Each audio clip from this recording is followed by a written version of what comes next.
Typhoid జ్వరం అనేది ఒక ప్రమాదకరమైన బ్యాక్టీరియల్ ఇన్ఫెక్షన్. ఇది సాల్మోనెల్లా టైఫీ బ్యాక్టీరియాతో వస్తుంది. మురికివారిన నీరు, అశుభ్రమైన ఆహారం లేదా ప్రసిద్ధ వ్యక్తులతో కాంటాక్ట్ ద్వారా ఇది వ్యాపిస్తుంది. జలమార్గంలో వ్యాప్తి చెందే ఈ బ్యాక్టీరియా మురికి నీటిలో ఉండి మన ఆరోగ్యాన్ని ప్రమాదంలో పడేస్తుంది. టైఫాయిడ్ జ్వరం సోకితే వెంటనే డాక్టర్ను సంప్రదించాలి. లక్షణాలు కనిపిస్తే RT-PCR లేదా వైరల్ టెస్ట్ చేయించుకోవడం అవసరం. మందులు తీసుకోవడం, పరిశుభ్రత పాటించడం, సరైన ఆహారం మరియు నీరు తీసుకోవడం చాలా ముఖ్యం.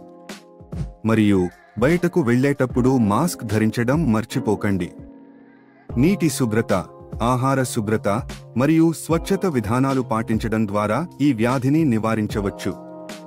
టైఫాయిడ్ వ్యాధికి టీకాలు కూడా అందుబాటులో ఉన్నాయి. జాగ్రత్తగా ఉండండి, ఆరోగ్యంగా ఉండండి.